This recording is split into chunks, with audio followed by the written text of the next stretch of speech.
So today's topic is urinary incontinence, and yoga doesn't. This is one condition that increases with age, and there was some medical anthropologists that went to different countries and found that, I think it was South America, that the pelvic floor muscle in people that live in a traditional way is 2 to 3 times stronger than the pelvic floor muscle of Europeans or people that live in a modern setup. And one conclusion was that this is a problem in the Western world, partially because we usually sit on chairs.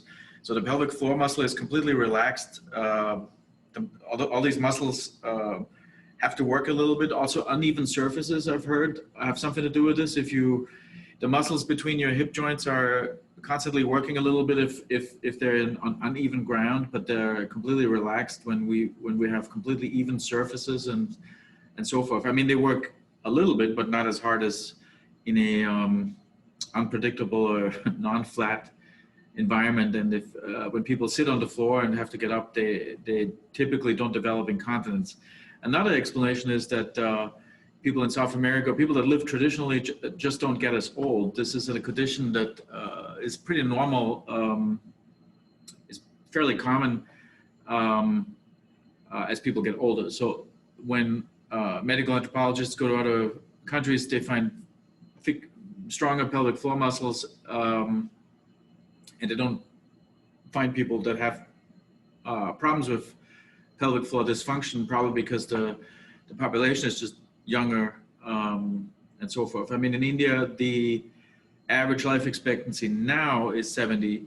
So I've talked to a urologist in India 10 years ago, and it is beginning to appear this problem is beginning to appear in India as people get older, and also as people in India also start to sit most of the day on a chair. So because of all these reasons, incontinence itself is not really a goal of, or there's no poses that help with this. This is not an issue that yoga directly addresses.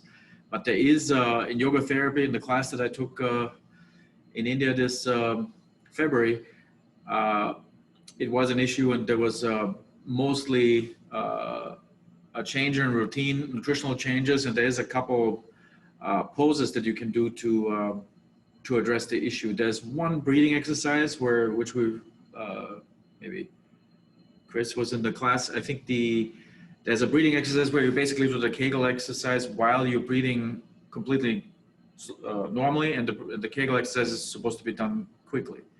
So there's one breathing exercise, I guess you could call it that. In traditional yoga, there's something called the chakras, the energy centers in the body. I think there's 6 in the body and a 7th, which is kind of a light on top of your head. So I mean, I'm not really a believer in chakras, but there is the Kegel exercise, as we call it, or stimulate. In India, people who do hatha yoga would call it stimulating the root chakra, the lowest chakra. And there's, again, there's so much about the prana theory, how energy flows through the body, that I think is it's interesting, but I don't think it's really helpful. And one is that when you squeeze when you do the Kegel exercise in traditional hatha yoga, you are it's kind of a little bit of an energy lock. So the energy doesn't leave your body; it stays in the body. So that's the prana part of it.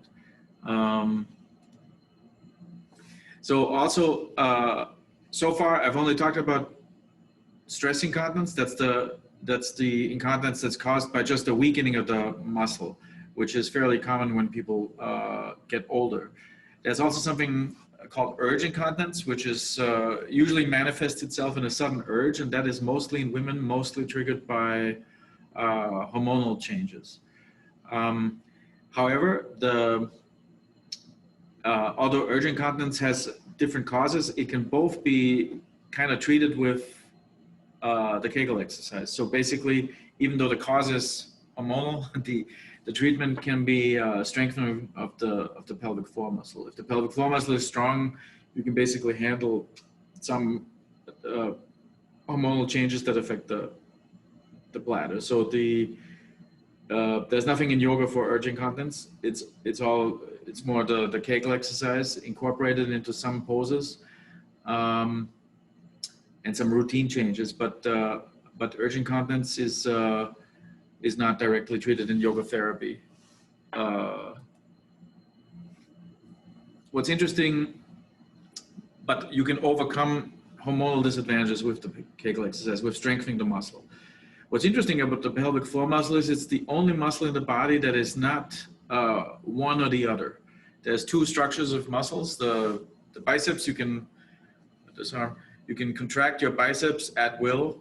It's not very hard to isolate that muscle. All the other muscles on the outside of your body, you can easily learn how to isolate.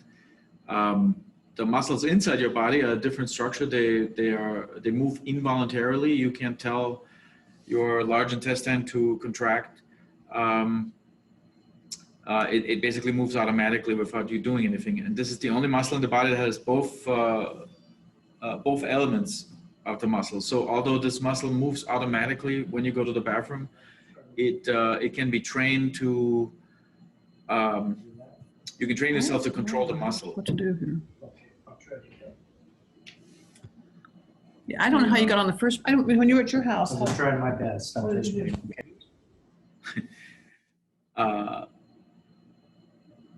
What was it? You can train that muscle by basically pretending that you're interrupting the voiding. Basically, you stop going to the bathroom while you're on the bathroom, and when you have control that way, then you can do the Kegel exercise. The one thing is, although this is how you learn how to control the muscle, it's not recommended that you actually do that while you go to the bathroom, because I forget what it is, but I think you can get a urinary tract infection if you do that all the time. But if you do that 5 or 10 times, it's not gonna be bad. But if you only do the Kegel exercises actually while you go to the bathroom, this is not the way to do it. It's just a way to learn how to isolate the right muscle. Another thing is people who do the Kegel exercise and who can't do it yet squeeze their abs oftentimes, which puts pressure on the bladder, which creates more of an urge. Well, urge is not the pressure on the bladder, so it creates that's not the right way to do it. So it's for some people it's difficult to relax the abs and just squeeze the pelvic floor muscle. Also, the inside of the legs should be relaxed if you can control this muscle alone. None of the muscles around it are working. The leg muscles are bad for this exercise, but for good muscle control, it's better to just be able to control one muscle, only the right muscle, and not the other muscles.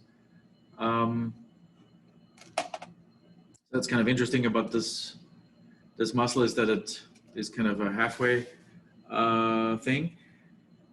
So I talked about the root chakra. In prana theory, the energy of your body always goes down, and you are trying to keep the energy in the body. So one of the things that I am not sure how helpful it is that any sexual activity is reducing your energy. So when we talked about yoga therapy in general, celibacy is one of the things they recommend, so you retain more energy. And by locking the lowest chakra, the root chakra, you basically keep this energy in the body. The Kegel exercise itself, the way we know it, has been discovered by Dr. Kegel in America, I think in the 1940s or something, and it is one of Western treatments for urinary incontinence. There's also something called biofeedback therapy. So you squeeze the muscle and some electromagnetic measurements of your Kegel muscle is telling you if you're doing it correctly.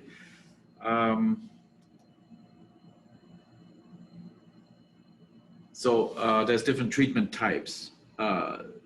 The biofeedback therapy and the Kegel, unassisted Kegel exercises for stress incontinence and for urge incontinence. There's, like I said, there's no yoga therapy for it. And in the West, we take medicine for this. The problem with the medicine is that it has sometimes heavy side effects, and urge incontinence medication. I mean, everything is getting better all the time, so the side effects go down, but it's also not usually 100% effective. When I was studying this problem 20 years ago, the improvement was, the subjective improvement was 40 to 70%,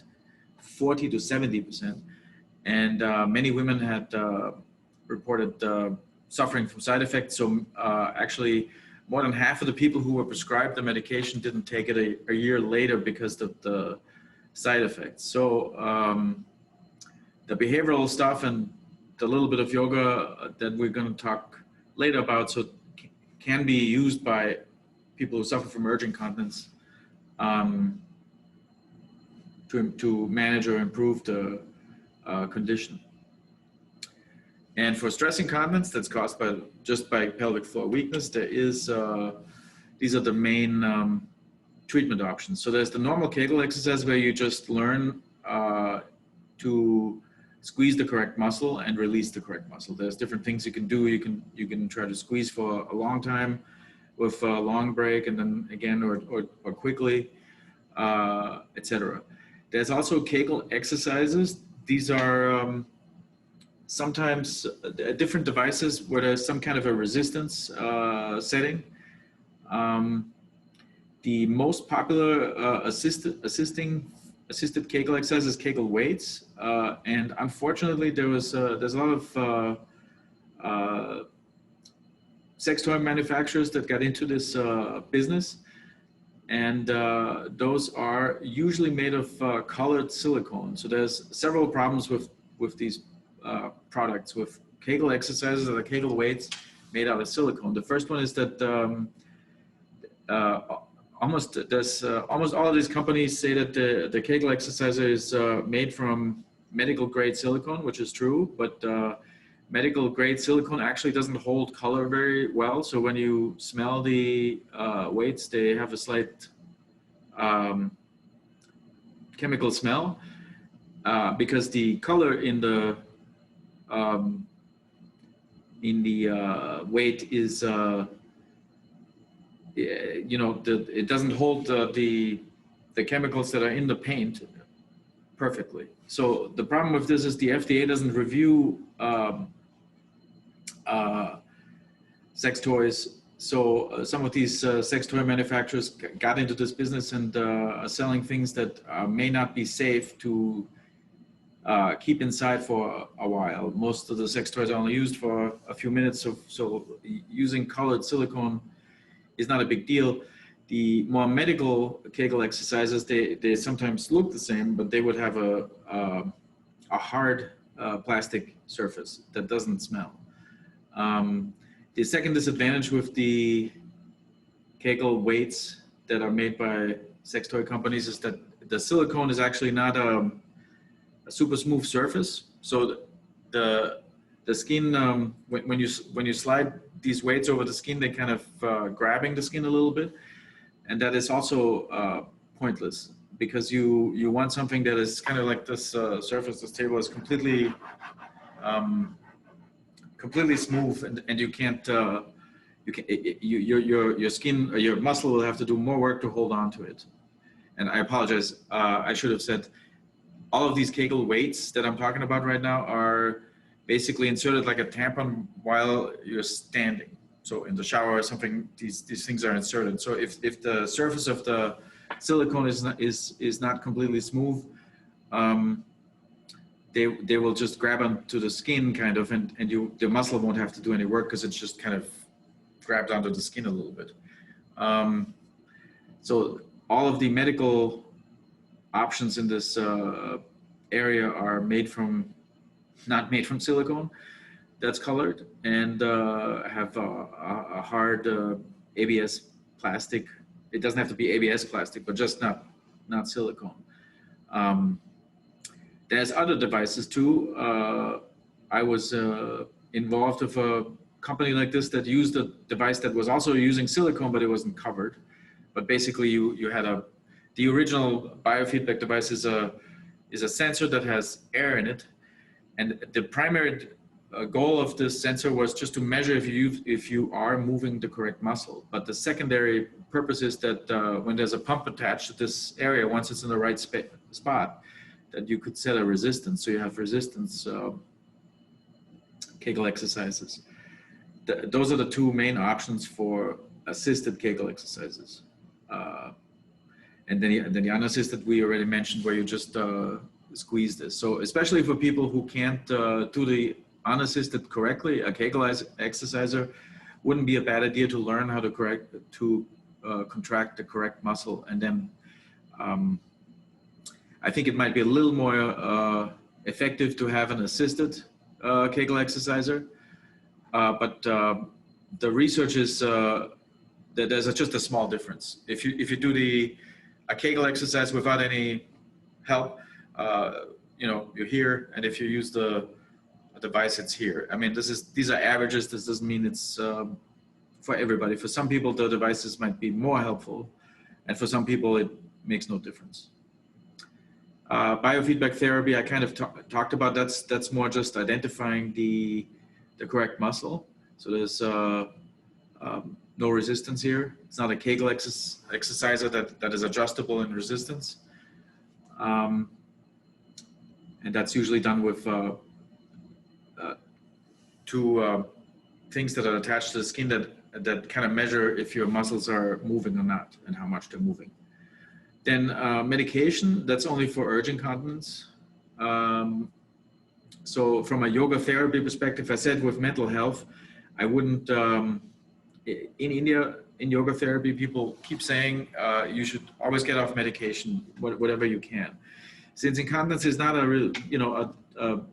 I think the risk of reducing medication and going to a yoga therapy is minimal, because you can always just go back on. It's not as, with mental health, I would be very careful to stop taking something that the doctor recommends you take. Maybe for many people, it works to reduce medication, but I mean, in this case, the risk is the potential bad things that happen when you don't take your incontinence urge incontinence medication is less severe. So in yoga therapy, they would recommend to reduce the medication, especially if you feel any side effects. You should reduce the medication and maybe overcome urge incontinence with the Kegel exercise. And then there's surgery that is only effective for stress incontinence. The problem with surgery, but let's say the good thing about surgery is that there's a 100% success rate for most methods. So when someone has incontinence surgery, the first few years, there's usually a close to 100% improvement of symptoms. The problem is that 5 years after surgery, there's this number goes down. So what the surgery does, there's some surgery. So when the pelvic floor muscle is there's either something implanted so that the muscle has to move less to close completely. I mean, I forget all the surgery types, but the thing is, since it's just helping a weak muscle, once the muscle gets weaker 5 years later, 10 years later, the same problem might reoccur. So I would say, in severe cases of stress incontinence, surgery is certainly something that should be considered. But for younger seniors in your 70s, I think the Kegel exercise and biofeedback would be by far the first thing to do before before surgery. So even though incontinence surgery isn't especially risky, there's always a little bit of a risk with any surgery, even if it's not a major surgery. So the yoga therapy is really mostly, like I said, there's a lot of exercises aiming at the pelvic floor muscle. It's mostly aiming at your routine. So the main bad thing about incontinence is when people start going to the bathroom more and more, 10, 15 times a day, is that they actually reduce the amount of liquids, healthy liquids that they take in.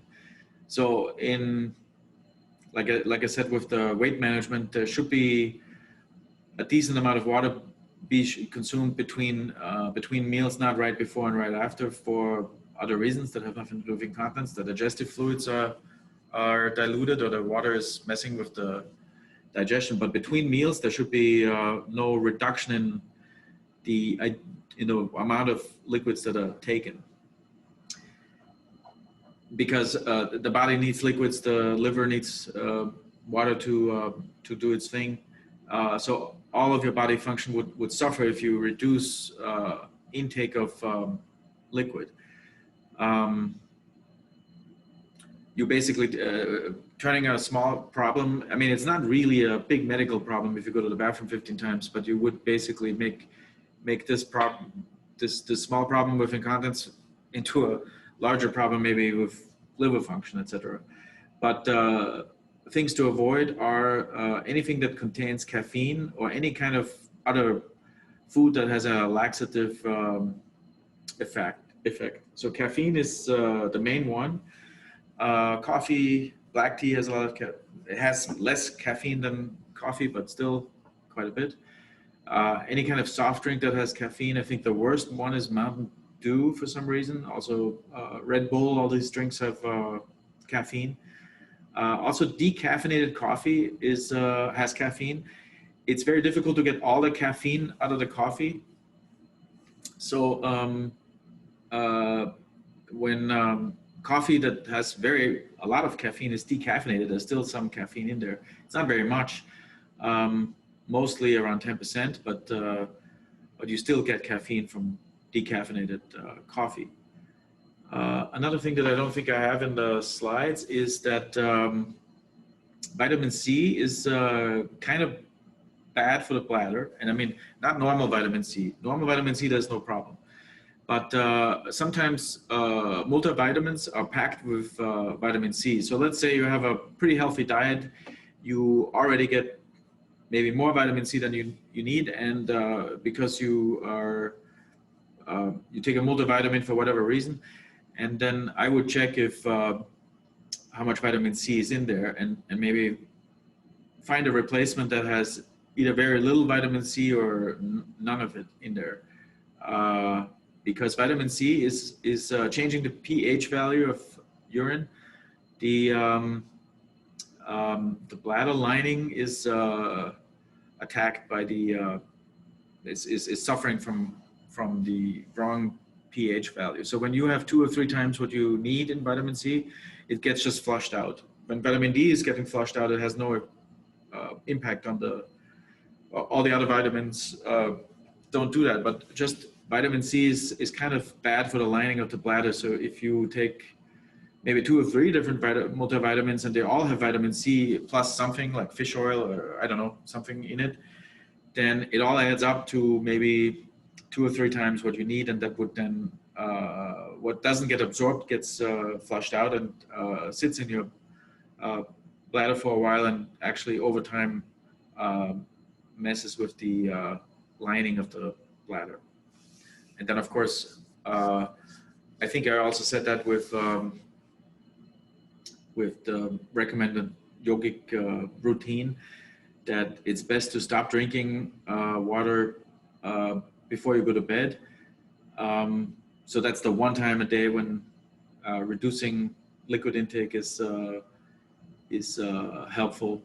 So, but that's kind of a normal recommendation. So what are things you can drink instead of all these caffeinated drinks? There's many choices. So you can have, I think carbonated drinks are also kind of even soda, I think there's something in them that is not pH neutral. But compared to any kind of Coke or Pepsi, just plain soda is much better. It might not be the best. But water herbal tea is green tea. There's white tea. It's just the tea leaves are different. In India, there's a drink, ginger, lemon, honey. So people put shredded ginger, lemon, and honey in a glass, and then they put hot water on top. They call it a tea, a herbal tea, but there's actually no tea leaves in it, so it's not really a tea.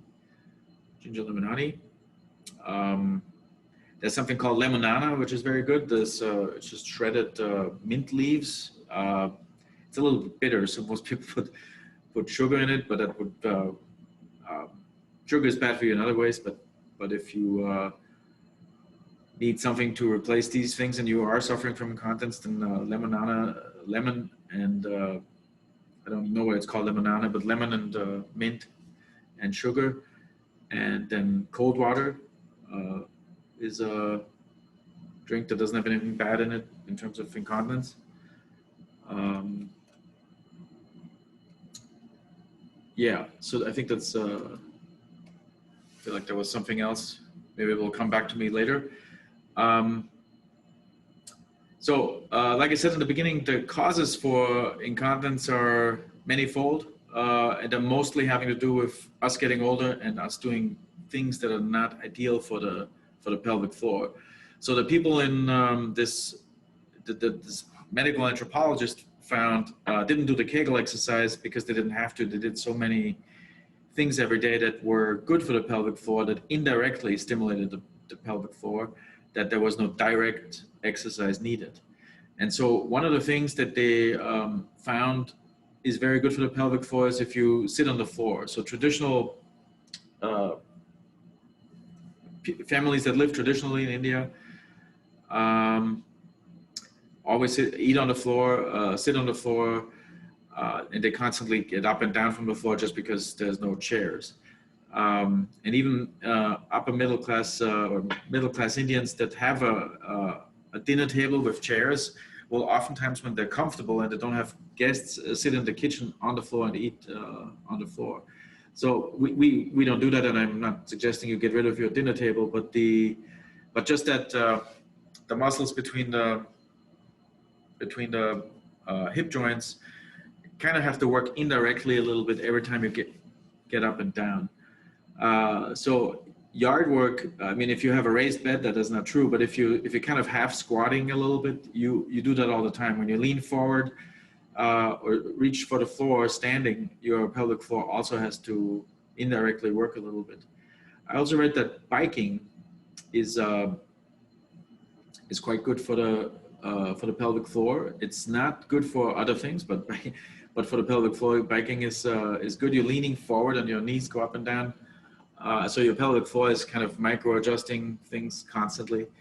And then for the actual yoga, so there is something we did today in the yoga class. If you are, I know that for seniors this is mostly not possible, but you can modify it. So for instance, you can I don't know if I can do this with my long pants. Let's see what I can do.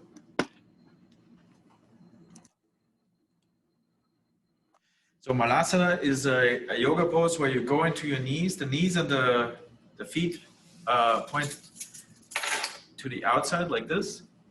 And then you go down. And then if this is possible, so one thing you can do already is you put something under the heels, because most people fall back when they do this. So you can come down like this, and then you settle in. Then you put your elbows on the inside of the knees and push out. And then you balance. So your pelvic floor has to do a little bit of work. So for most people, this is difficult or very uncomfortable. So one thing you can do is just put several firm cushions under there. When it's more than a firm cushion, let's say it's a wooden bench that's very low or something like that, then actually your pelvic floor relaxes again. So you should be uncomfortable when when you do this. Otherwise, your pelvic floor is relaxed. There's no point in this exercise. Another one is you just get up and down from the floor.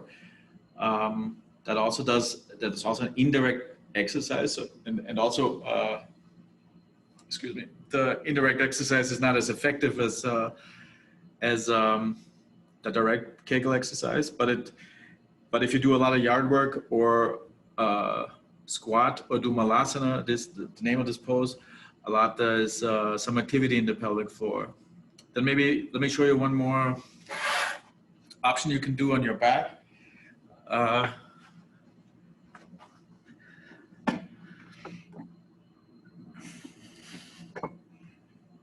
So you come on the floor, and then you kind of, between your hip bones, you try to find a kind of the middle, just above the pubic bone. And you put your fingers here, and then you move your legs as if you're climbing the stairs without moving here. So when you don't do this, you know, when you're climbing the stair, that there's a lot of movement here. But when you stabilize here, your pelvic floor is actually indirectly doing something. So this point, I would say, I don't know, 3/4 away from the belly button and 1/4 away. If you divide this distance into 4/4, you're just a little bit above the pubic bone. This area shouldn't move. When you move your legs, you can do different things with your legs. It doesn't have to be. It doesn't have to be the bicycle move. It can be something else. So climbing stairs on your back, or bicycle move, or just lifting one leg. So you basically imagine that if this is the pubic bone and this is your belly button, there's a glass standing right here. You don't want to move the glass, or you just put your fingertips here. And if you notice there's a lot of movement there, that you are not controlling the important point enough. So you can do that very slowly for a while. It's also an indirect exercise, so it's not directly getting to the pelvic floor muscle, but that's one of the many things you can do to do this. Then the direct exercise, if you were in my yoga class today, we actually did this, but you would just sit straight. I'm sitting on a chair. This is one of the few things I would recommend. Easy pose, sitting on the floor. Well, just do it one more time.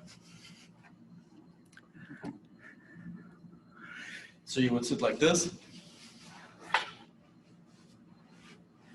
Sit straight. You relax your abs, and then you try to do the Kegel exercise with closed eyes without impact on the breath. So this is a different exercise. It's not really, it's a Kegel exercise while sitting like this. And the traditional way to do this is you breathe calmly and you try to squeeze up about 100 times.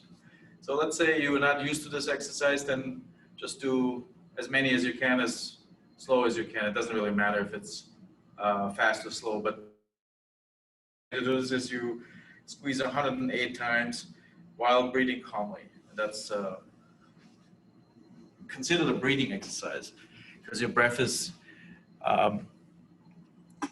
you are attempting to breathe independent of the Kegel exercise.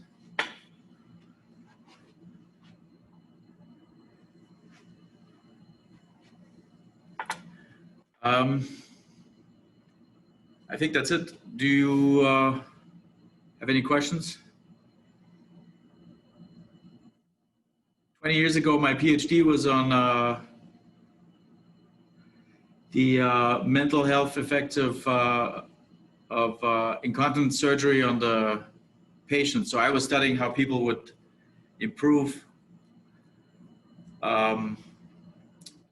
after surgery. So people would have surgery. Some people have no mental health issues with incontinence, but some people do. So I would just look at the people who were suffering emotionally from this issue.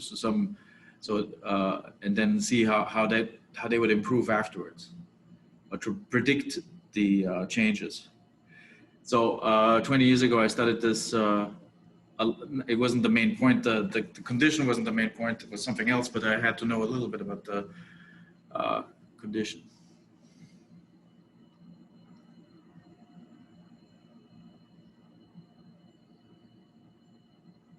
Alrighty.